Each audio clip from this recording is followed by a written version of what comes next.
Hi നമസ്കാരം, ഞാൻ ബൈജു ലൂക്കോസ്. ഞാൻ ഇന്ന് നമ്മുടെ കൊല്ലത്ത് നിന്ന് നമ്മുടെ ലൈൻ ബോട്ടിനകത്ത് നമ്മൾ സാമ്പ്രാണിക്കോടി വരെ പോവുകയാണേ. അപ്പോൾ നമുക്ക് ആ സാമ്പ്രാണിക്കോടി വരെ പോകുന്ന ആ ഒരു വീഡിയോ നമുക്കൊന്ന് കാണാം.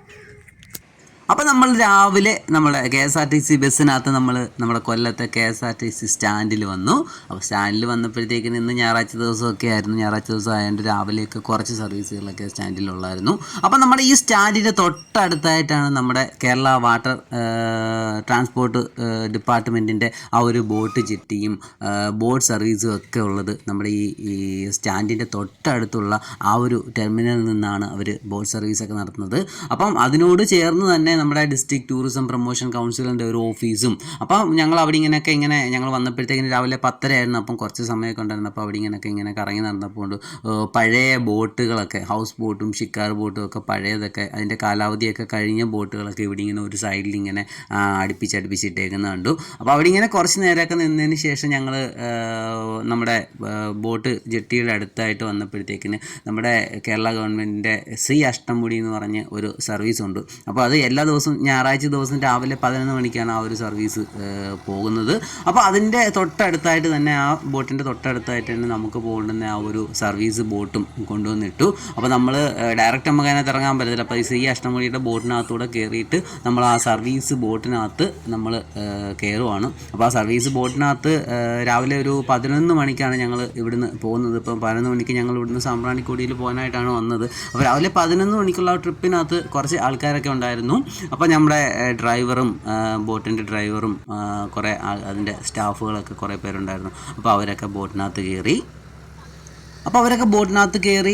ഞങ്ങൾ കുറച്ച് പേരേ ഉള്ളായിരുന്നു, ഒരു 10-25 പേരൊക്കെ ഉള്ളായിരുന്നു. ഒരു 50 പേരുടെ കപ്പാസിറ്റി ഉള്ള ബോട്ടായിരുന്നു ഇത്. അങ്ങനെ ഞങ്ങൾ ബോട്ട് അവിടെ നിന്ന് എടുത്ത്. അപ്പം ശ്രീ അഷ്ടമുടിയുടെ ബോട്ട് 11:30ക്കാണ് കൊല്ലത്തുനിന്ന് സ്റ്റാർട്ട് ചെയ്യുന്നത്. അപ്പോൾ നമ്മുടെ ബോട്ട് 11 മണിക്കാണ് നമുക്ക് സാമ്പ്രാണിക്കോടി ട്രിപ്പ് വരുന്നത്.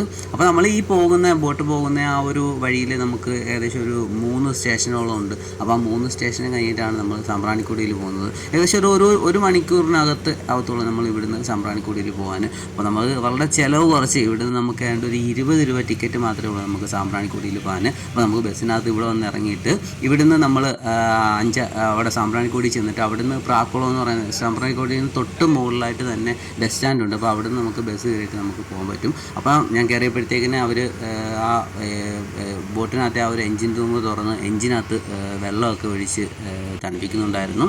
അപ്പോൾ നമ്മൾ ഇങ്ങനെ പോകുന്ന വഴിയിൽ ധാരാളം ഹൗസ് ബോട്ടുകളും ഷിക്കാർ ബോട്ടുകളും ഒക്കെ നമുക്ക് കാണാൻ പറ്റും. വളരെ മനോഹരമായ ഒരു കാഴ്ചയാണ് കേട്ടോ നമ്മൾ ഈ പോകുന്ന വഴിയിലുള്ള ആ ഒരു കാഴ്ചകൾ. ധാരാളം ടൂറിസ്റ്റുകൾ, ഇന്ന് ഞായറാഴ്ച ദിവസം ആയതുകൊണ്ട് തന്നെ ആവാം, ധാരാളം ആൾക്കാർ കൊല്ലത്തൊക്കെ ഞങ്ങൾ വന്ന് ഇറങ്ങിയപ്പോഴത്തേക്കിന് ഒത്തിരി ഹൗസ് ബോട്ടുകൾ ഇങ്ങനെ കെട്ടിയിട്ടേക്കുന്നതായിരുന്നു. പക്ഷേ അവിടെ എങ്ങും ഒരു ബോട്ട് പോലും ഞങ്ങൾ വന്നപ്പോഴത്തേക്കിന് കാണാനില്ലായിരുന്നു. കാര്യം എല്ലാ ബോട്ടുകളും സർവീസിനായിട്ട് പോയി. ഇന്ന് ഞായറാഴ്ച ദിവസമായിട്ട് നമ്മൾ ഈ കാണുന്ന ആ ഒരു പാലം ഉണ്ടല്ലോ, കൊല്ലത്ത് പണി തീരാതെ കിടക്കുന്ന ഒരു പാലമാണ് ഇത് കേട്ടോ. നമ്മുടെ സ്റ്റാൻഡിൽ നിന്ന് കയറി കഴിഞ്ഞാൽ ഇവിടെ ഇങ്ങനെ ഈ പാലത്തിൽ വന്നിങ്ങനെ നിൽക്കത്തേ ഉള്ളൂ കേട്ടോ. ഇത് ഇതുവരെ ആയിട്ടും തുറന്നു കൊടുത്തിട്ടില്ല. ഇത് തേവള്ളിയിൽ വരെ പോകുന്ന ഒരു പാലമായിരുന്നു. അപ്പം നമ്മുടെ ആ ഒരു നമ്മുടെ സർവീസ് ബോട്ടിനകത്ത്, ലൈൻ ബോട്ടിനകത്ത് നമ്മൾ പോകുന്ന ആ ഒരു ഇതുണ്ടല്ലോ, നല്ല ഭംഗിയായിരുന്നു കേട്ടോ. അപ്പോൾ അതിനകത്ത് ബോട്ടിനകത്ത് ഒരുപാട് അവരുടെ ബോട്ടിൻ്റെ ജീവനക്കാരൊക്കെ ഉണ്ടായിരുന്നു. അപ്പോൾ അവരുടെ അടുത്തൊക്കെ നമ്മളിങ്ങനെ സംസാരിച്ച് ഇങ്ങനെ കുറച്ച് നേരമൊക്കെ ഇങ്ങനെ കാര്യങ്ങളൊക്കെ ചോദിച്ചിരുന്നു. അതാണ് ഈ കാണുന്നത് നമ്മുടെ കടവൂര് പാലമാണ് കേട്ടോ. കടവൂര് പാലത്തിൻ്റെ ആ ഒരു മനോഹാരിത ഉണ്ട്, നമ്മളിങ്ങനെ വെള്ളത്തിലൂടെ പോകുമ്പോൾ കാണുന്ന ആ ഒരു പാലത്തിൻ്റെ ആ ഒരു മനോഹാരിതയാണിത് കേട്ടോ. അപ്പോൾ ഈ പാലത്തിൻ്റെ അടിയിലെന്ന് വെച്ച് കഴിഞ്ഞാൽ ഇതിൻ്റെ സെൻട്രൽ ഭാഗത്തൂടെയാണ് നമ്മുടെ ജലഗതാഗത പാത പോകുന്നത്. നമ്മുടെ ഈ പാലത്തിൻ്റെ സെൻട്രൽ ഭാഗത്തൂടെയാണ് ആ ഒരു വാട്ടർ ട്രാൻസ്പോർട്ട് കോർപ്പറേഷൻ്റെ ആ ഒരു ജലഗതാഗത പാത പോകുന്നത്. ഈ പാലത്തിൻ്റെ ആ ഒരു സെൻട്രിൽ കൂടെയാണ്. വളരെ മനോഹരമാണ് കേട്ടോ. നമ്മൾ മുകളിൽ കൂടെ പോകുമ്പോൾ പോലെയല്ല, അടിയിൽ കാണാൻ വേണ്ടിയിട്ട് വളരെ ഭംഗിയാണ്.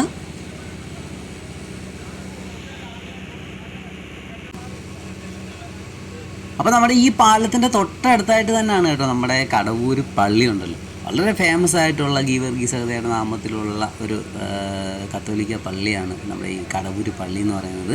വളരെ ഫേമസ് ആണ് ആ പള്ളി കേട്ടോ. അപ്പോൾ ആ പള്ളിയുടെ അടുത്തൂടെയാണ് നമ്മൾ പോകുന്നത്. പള്ളിയുടെ അടുത്തൂടെ നമ്മുടെ ലീല ഗ്രൂപ്പിൻ്റെ നമ്മുടെ രവിപിള്ള സാറിൻ്റെ ലീല ഹോട്ടലിൻ്റെ ഒക്കെ അടുത്തൂടെ ഹോട്ടൽ രാവിസിൻ്റെയൊക്കെ ആ ഒരു ഫ്രണ്ട് സൈഡിൽ കൂടെ ആ ഒരു കായലിൻ്റെ ആ ഒരു വ്യൂ വരുന്ന ആ ഒരു ഭാഗം ഉണ്ടല്ലോ, ആ വളരെ മനോഹരമാണ് കേട്ടോ. ആ ഹോട്ടലൊക്കെ നമ്മളിങ്ങനെ അടുത്തൂടെ പോകുമ്പോൾ നമുക്കിങ്ങനെ കാണാൻ പറ്റുന്നത്.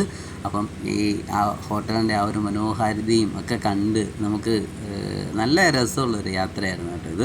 അപ്പം നിങ്ങൾക്കൊക്കെ വരാൻ പറ്റുന്നവർക്കൊക്കെ വരാൻ പറ്റും. കാര്യം 20 രൂപയുള്ളൂ നമുക്ക് ചിലവ്. നമ്മൾ KSRTC സ്റ്റാൻഡിൽ ഇറങ്ങിക്കഴിഞ്ഞാൽ നമുക്ക് ഓട്ടോ പോലും പിടിക്കേണ്ട തൊട്ടടുത്ത് തന്നെയാണ് അതിൻ്റെ ആ ഒരു സ്റ്റാൻഡ് വരുന്നത്. അപ്പം വളരെ മനോഹരമായിട്ടുള്ള ആ ഒരു നമ്മുടെ കൊല്ലത്തിൻ്റെ അഭിമാനമായിട്ട് നിൽക്കുന്ന ആ ഒരു ലീല ഹോട്ടലിൻ്റെയൊക്കെ അടുത്തൂടെ ഞങ്ങളിങ്ങനെ കറങ്ങി നമ്മളിങ്ങനെ അങ്ങോട്ട് ചെല്ലുമ്പോഴത്തേക്കിന് ഇതിൻ്റെ തൊട്ടടുത്തായിട്ടൊരു സ്റ്റേഷനുണ്ട്, വള്ളക്കടവ് എന്ന് പറഞ്ഞിട്ടൊരു സ്റ്റേഷനുണ്ട്. അപ്പോൾ അവിടെ ഇങ്ങനെ ഒരാളെ ഇറക്കാനുണ്ട്. അപ്പോൾ അവിടെ ഇങ്ങനെ പോയിട്ടാണ് നമ്മൾ തിരിച്ചു പോകുന്നത്. അപ്പോൾ നമ്മുടെ ബോട്ട് ഇങ്ങനെ ഓടിക്കൊണ്ടിരിക്കുമ്പോഴത്തേക്കിന് അതിൻ്റെ ആ ഒരു എഞ്ചിൻ്റെ പവർ കൊണ്ട് ഇങ്ങനെ വെള്ളം ഇങ്ങനെ ഇളകി മറിഞ്ഞ് ഇങ്ങനെ പോകുമ്പോഴത്തേക്കിന് ധാരാളം കൊക്കുകളും കടൽ കാക്കകളും ഒക്കെ ആ ഇളകി മറിയുന്ന വെള്ളത്തിൽ നിന്ന് മീനെയൊക്കെ കുത്തി തിന്നാൻ വേണ്ടിയിട്ട് ധാരാളം കൊക്കുകളൊക്കെ ഇങ്ങനെ അതിൻ്റെ ബാക്ക് സൈഡിൽ ഇങ്ങനെ വന്ന് ഇങ്ങനെ കറങ്ങുന്നുണ്ട്. ആ കൊക്കുകളൊക്കെ ഇങ്ങനെ വന്ന് കറങ്ങി ഇങ്ങനെ മീനെ ഇങ്ങനെ പിടിച്ചുകൊണ്ട് പോകുന്ന ആ ഒരു കാഴ്ച ഉണ്ടല്ലോ, നല്ല മനോഹരമായിട്ടുള്ള ഒരു കാഴ്ചയാണ് കേട്ടോ അത്. അപ്പം ഇങ്ങനെ കൊക്കുകളൊക്കെ ഇങ്ങനെ മീനെയൊക്കെ കൊത്തി ഇങ്ങനെ നമ്മുടെ ബോട്ടിന് ചുറ്റും ഇങ്ങനെ പറന്നിട്ട് ബോട്ടിൻ്റെ സൈഡിലൊക്കെ വന്ന് ഇങ്ങനെ ഇരിക്കുന്നുണ്ട്. കൊക്കുകൾ ഇങ്ങനെ ബോട്ടിന് ചുറ്റും ഇങ്ങനെ പറന്നുകൊണ്ടിരിക്കുവാണ് അത് നിങ്ങൾ കേട്ടോ. നല്ല ഭംഗിയുള്ള ഒരു കാഴ്ചയായിരുന്നു അത് കേട്ടോ. അപ്പോൾ അത് ഇങ്ങനെ ബോട്ടിനകത്തുള്ളവരൊക്കെ ഇങ്ങനെ വീഡിയോയും ഫോട്ടോയും ഒക്കെ അതിങ്ങനെ എടുക്കുന്നുണ്ടായിരുന്നു. ആ കൊക്കുകൾ ഇങ്ങനെ കൊത്തി ഇങ്ങനെ മീനെയൊക്കെ കൊണ്ടുപോകുന്ന ആ ഒരു കാഴ്ച. അങ്ങനെ നമ്മൾ പറഞ്ഞ ആ ഒരു വള്ളക്കടവ് എന്ന് പറഞ്ഞ ആ ഒരു സ്റ്റേഷൻ ഉണ്ടല്ലോ, അപ്പോൾ ആ സ്റ്റേഷനിലെത്തി. അപ്പോൾ അവിടെ ഇങ്ങനെ ഒരാൾ ഇറങ്ങാനുണ്ടായിരുന്നു. അപ്പോൾ നമ്മുടെ ബോട്ടിലെ ജീവനക്കാരൊക്കെ ഇറങ്ങി ആ ബോട്ട് അടുപ്പിച്ച് അതിനകത്ത് ഇറക്കാനുള്ള ആളിനെ ഇറക്കി. അപ്പം അവിടെ ഇങ്ങനെ ഒരാളെ ഉള്ളായിരുന്നു ആ ഒരു ജെട്ടിയിൽ ഇങ്ങനെ ഇറങ്ങാനായിട്ട്. അപ്പോൾ അവരെ ഇറക്കി നമ്മളവിടുന്ന് യാത്രയായി. നമ്മുടെ കൊല്ലത്തെ ഈ അഷ്ടമുടി കായലിൻ്റെ ആ ഒരു ഭംഗി ഉണ്ടല്ലോ, അത് വളരെ മനോഹരമാണ് കേട്ടോ. നമുക്ക് എത്ര നാൾ നമുക്ക് പോയാലും നമുക്ക് മതി വരാത്ത ഒരു കാഴ്ചയാണ് നമ്മുടെ ആ ഒരു അഷ്ടമുടി കായലിൻ്റെ ആ ഒരു ഭംഗി എന്ന് പറയുന്നത്. നമ്മൾ ഈ ഹൗസ് ബോട്ടിനകത്തും ഷിക്കാർ ബോട്ടിനകത്തും ഒക്കെ നമുക്ക് പോകണമെങ്കിൽ നമുക്ക് നല്ല രീതിയിലുള്ള ചിലവൊക്കെ നമുക്കാവും. ഇതിപ്പം നമുക്ക് അങ്ങനെ ചിലവൊന്നും വരത്തില്ല. ഒരാൾക്ക് നമുക്കൊരു 20 രൂപ കൊടുത്തു കഴിഞ്ഞാൽ നമുക്ക് പോകാൻ പറ്റും. അപ്പോൾ നമ്മൾ അവിടെ നിന്ന് ഇങ്ങനെ തിരിച്ച് വരുമ്പോഴാണ് നമ്മുടെ വലിയവിള ഫാമിലി എസ്റ്റേറ്റിൻ്റെ ആ ഒരു ചെറിയൊരു ദ്വീപ് പോലുള്ളൊരു സംഭവം അവിടെ ഇങ്ങനെ ഉണ്ട്. അപ്പം അതിനകത്താണ് നമ്മുടെ വിളക്കമ്മ എന്ന് പറയുന്ന വളരെ ഫേമസ് ആയിട്ടുള്ള ഒരു പ്രതിമ, ഒരു ശില്പമൊക്കെ അവിടെ ഇങ്ങനെ സ്ഥാപിച്ചിട്ടുണ്ട്. അപ്പം വളരെ മനോഹരമാണ് കേട്ടോ. ആ പിന്നെ വലിയവിള ഫാമിലി എസ്റ്റേറ്റിൽ കാണുന്ന ആ ഒരു ശില്പമൊക്കെ കാണാൻ വളരെ മനോഹരമാണ് കേട്ടോ. നമ്മുടെ ടൂറിസ്റ്റുകൾക്കൊക്കെ ഏറ്റവും ഇഷ്ടപ്പെട്ട ഒരു സ്ഥലമാണിത്. വലിയവിളക്കാരുടെ ഒരു പ്രൈവറ്റ് പ്രോപ്പർട്ടിയാണിത് കേട്ടോ. വളരെ മനോഹരമായിട്ടാണ് അത് ചെയ്തേക്കുന്നത് കേട്ടോ. നല്ല ഭംഗിയാണത് കാണാൻ. ഈ ശില്പത്തിന് പറയുന്നത് വിളക്കമ്മ എന്നൊക്കെയാണ് ഈ ശില്പത്തിന് പറയുന്നത്. നമ്മളതിൽ ഇങ്ങനെ വരുമ്പോഴത്തേക്കിനും അതിന് ചുറ്റും ഇങ്ങനെ കറങ്ങിയാണ് നമ്മുടെ ഈ ലൈൻ ബോട്ട് വരുന്നത്. അപ്പം ആ ഒരു കറക്റ്റായിട്ട് നമുക്ക് ആ ശില്പം ഇങ്ങനെ കാണാൻ പറ്റും. ആ ഒരു ഇതിലിങ്ങനെ കറങ്ങി ഇങ്ങനെ വരുമ്പോഴത്തേക്കിന്. അപ്പോൾ നമ്മളിങ്ങനെ വരുന്ന വഴിയിൽ ഇങ്ങനെ ഹൗസ് ബോട്ടുകളും ഷിക്കാർ ബോട്ടുകളും ഒക്കെ ധാരാളം കാണാൻ പറ്റും. അപ്പോൾ നമ്മൾ അതിനകത്ത് ഇരിക്കുമ്പോഴത്തേക്കിനും ഇങ്ങനെ എല്ലാവരെയും കൈയൊക്കെ കാണിച്ച് എല്ലാവർക്കും വളരെ സന്തോഷമാണ്. അപ്പോൾ എല്ലാവരും ഈ ലൈൻ ബോട്ടൊക്കെ പോകുമ്പോഴത്തേക്ക് ഇങ്ങനെ നോക്കും. അപ്പം അതിനകത്ത് നമ്മുടെ ബോട്ടിനകത്തുള്ള ആൾക്കാരും കുറേ പേരൊക്കെ ഇങ്ങനെ യാത്ര ചെയ്യാനായിട്ട് വന്നവരാണ്. അപ്പോൾ അവരൊക്കെ ഇങ്ങനെ ഫോട്ടോയും വീഡിയോയും ഒക്കെ ഇങ്ങനെ എടുക്കുന്നുണ്ടായിരുന്നു.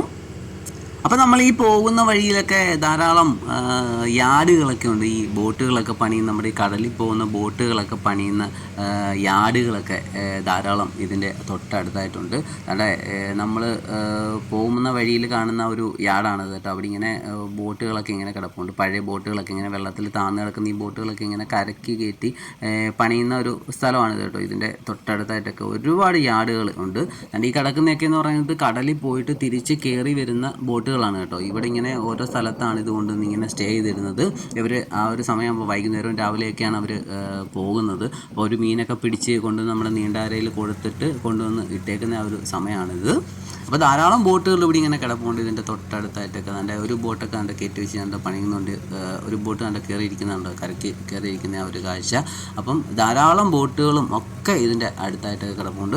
അപ്പോൾ നമ്മൾ ഇതിൻ്റെ ഈ ബോട്ട് യാർഡിൻ്റെയൊക്കെ തൊട്ടടുത്തായിട്ടാണ് നമ്മുടെ ആ ഒരു കാവനാട് പാലത്തിൽ നിന്ന് നമുക്ക് നോക്കിയാൽ കാണുന്ന ആ ഒരു സ്റ്റേഷനുണ്ട്. അപ്പോൾ അവിടെയും നമ്മുടെ ബോട്ട് അടുത്തിട്ടാണ് പോകുന്നത്. അപ്പോൾ നമ്മൾ ആ കാവനാട് പാലത്തിൽ നിന്ന് നോക്കുമ്പോൾ കാണുന്ന ആ ഒരു സ്റ്റേഷനിലേക്ക് നമ്മുടെ ബോട്ട് ഇങ്ങനെ അടുക്കുവാണ്. അപ്പോൾ ഇവിടെ ഇങ്ങനെ ധാരാളം ആൾക്കാർ കയറാനും ഇറങ്ങാനും ഒക്കെ ഉണ്ടായിരുന്നു. ആ ഒരു കാവനാട് സ്റ്റേഷനാണ് ഈ കാണുന്നത്. അപ്പം ഇവിടുന്ന് ഒരുപാട് ആൾക്കാർ നമ്മുടെ ബോട്ടിനകത്ത് കയറാനുണ്ടായിരുന്നു. അപ്പോൾ നമ്മുടെ ബോട്ടിലെ ആ ഒരു ആൾക്കാരൊക്കെ അതിനകത്തുനിന്ന് ഇറങ്ങി നമ്മുടെ ആ ഒരു ബോട്ട് ഇതിന് അടുത്തായിട്ട് ഇങ്ങനെ അടുപ്പിച്ചിട്ട് അപ്പോൾ ആൾക്കാരൊക്കെ ഇതിനകത്തോട്ട് കയറി. കുറേ പേരൊക്കെ ഇങ്ങനെ ടൂറിസ്റ്റുകളൊക്കെ വന്നവരൊക്കെ ഇത് എവിടം വരെ പോകും, എങ്ങനെയാണ് പോകുന്നതെന്നൊക്കെ അവരുടെ അടുത്ത് ചോദിച്ച് കുറേ ആൾക്കാരൊക്കെ നമ്മുടെ ബോട്ടിനകത്ത് കയറി. അങ്ങനെ നമ്മൾ ആ ബോട്ട് അവിടുന്ന് നമ്മൾ യാത്രയായി. അപ്പോൾ നമ്മൾ ആ കാണുന്ന ആ ഒരു പാലം ഉണ്ടല്ലോ, ഇതാന്ന് പറയുന്നത് നമ്മളുടെ ബൈപ്പാസ് ഉണ്ടായിരുന്നല്ലോ, കൊല്ലം ബൈപ്പാസ്. ഇപ്പം നമ്മളുടെ ആ ഒരു ഹൈവേയുടെ ഭാഗമായിട്ട് മാറി ആ ഒരു കൊല്ലം ബൈപ്പാസ്. അപ്പം ആ ഒരു പാലമാണ് കാണുന്നത് കേട്ടോ. അപ്പോൾ ആ പാലത്തിന് തൊട്ടടുത്തായിട്ട് തന്നെ 4 വരി ആയതുകൊണ്ട് അടുത്തൊരു പാലം പണി ഇങ്ങനെ പകുതിയായി, ഇങ്ങനെ തൂണുകളൊക്കെ ആയി നിൽപ്പുണ്ട് കേട്ടോ. ഇനി അതിൻ്റെ മുകളിൽ ആ സ്പാനൊക്കെ വെച്ചാൽ മതി. അപ്പം ബാക്കിയുള്ള പണിയൊക്കെ ഇങ്ങനെ ആയി വരുന്നുണ്ട്. അപ്പം തൊട്ടടുത്തായിട്ട് തന്നെയാണ് ആ ഒരു പാലം പണിയുന്നത്. അപ്പം നമ്മൾ താണ്ട ഇപ്പോൾ പോകുന്നതെന്ന് പറയുന്നത് നമ്മുടെ ബൈപ്പാസിലെ ആ ഒരു പാലം ഉണ്ടല്ലോ, കാവനാട് പാലം. ആ പാലത്തിൻ്റെ അടിയിലൂടെയാണ് നമ്മളിപ്പോൾ ഇങ്ങനെ യാത്രയാവുന്നത്. നല്ല ഭംഗിയാണ് കേട്ടോ. നമ്മൾ ഈ മുകളിൽ കൂടെ പോകുന്ന ആ ഒരു പാലത്തിൻ്റെയൊക്കെ അടിയിലൂടെ പോകുക എന്നൊക്കെ പറഞ്ഞു കഴിഞ്ഞാൽ നമുക്ക് ഭയങ്കര ഹാപ്പി ആയിട്ടുള്ള കാര്യമാണ്. നമുക്ക് ആർക്ക് വേണമെങ്കിലും ഇങ്ങനെയൊക്കെയുള്ള യാത്രകളൊക്കെ ചെയ്യാൻ പറ്റും കേട്ടോ. നമ്മൾ വിചാരിക്കും ഈ ഹൗസ് ബോട്ടും ഷിക്കാർ ബോട്ടും അങ്ങനെയൊക്കെ ഉള്ള ബോട്ടുകളിലൊക്കെ പോയെങ്കിൽ മാത്രമേ നമുക്ക് ഈ കായലിൻ്റെ ആ ഒരു സൗന്ദര്യമൊക്കെ നമുക്ക് ആസ്വദിക്കാൻ പറ്റത്തുള്ളൂ. പക്ഷെ അങ്ങനെയൊന്നും അല്ല കേട്ടോ. നമ്മുടെ ഈ കാണുന്ന ആ ഒരു ചീന വലകളാണ് കേട്ടോ. ചീന വലകളും നമ്മുടെ അതുകൊണ്ട് ആ ദൂരെ കാണുന്നതാണ് നമ്മുടെ സാമ്പ്രാണിക്കോടി എന്ന് പറയുന്നത് കേട്ടോ. അപ്പോൾ നമ്മൾ ഇനി അടുത്ത നമ്മുടെ സ്റ്റോപ്പ് എന്ന് പറയുന്നത് സാമ്പ്രാണിക്കോടിയാണ്. അപ്പോൾ നമ്മളിങ്ങനെ സാമ്പ്രാണിക്കോടിയുടെ തൊട്ടടുത്തായിട്ട് ഇങ്ങനെ എത്താറായത്. ആ കാണുന്ന ആ ഒരു പള്ളി ഉണ്ടല്ലോ, ആ പള്ളിയുടെ അടുത്തായിട്ടാണ് നമ്മുടെ ആ ഒരു സാമ്പ്രാണിക്കോടിയുടെ ആ ഒരു സ്റ്റേഷൻ വരുന്നത്. അപ്പോൾ നമ്മൾ ഇവിടെ വന്നിട്ട് ഈ ഒരു സാമ്പ്രാണിക്കോടിയിലെ ആ ഒരു സ്റ്റേഷനിൽ ഇറങ്ങിയിട്ട് നമുക്ക് സാമ്പ്രാണിക്കോടിയൊക്കെ കണ്ടിട്ട് നമുക്ക് തിരിച്ച് ഇവിടുന്ന് പ്രാക്കുളത്തിൻ്റെ ബസ്സുണ്ട്. ആ ബസ്സിൽ കയറി നമുക്ക് അഞ്ചാലുംമൂട്ടോ കൊല്ലത്തോ ഒക്കെ ചെന്നിറങ്ങിയിട്ട് നമുക്ക് തിരിച്ചു പോകാം. അപ്പോൾ അതാണ്ട് നമ്മൾ സാമ്പ്രാണിക്കോടി എത്താറായി. അപ്പോൾ സാമ്പ്രാണിക്കോടി സ്റ്റേഷനിൽ നമ്മുടെ ബോട്ടിലെ ജീവനക്കാരൊക്കെ ഇറങ്ങി ഇങ്ങനെ അടുപ്പിച്ചു. അപ്പോൾ ധാരാളം ആൾക്കാർ അവിടെയൊക്കെ ഇറങ്ങാനുണ്ടായിരുന്നു, കയറാനും ഒക്കെ ഉണ്ടായിരുന്നു. ധാരാളം ആൾക്കാരൊക്കെ ആ സ്റ്റേഷനിലും ഉണ്ടായിരുന്നു. അപ്പോൾ നമ്മൾ കൊല്ലത്തുനിന്ന് ആ ഒരു സാമ്പ്രാണിക്കോടിയിൽ വരെ വന്ന ആ ഒരു വീഡിയോ നിങ്ങൾക്ക് ഇഷ്ടപ്പെട്ടെന്നായിരുന്നു. അടുത്തൊരു വീഡിയോ ആയിട്ട് നമുക്ക് വീണ്ടും കാണാം. ബൈ.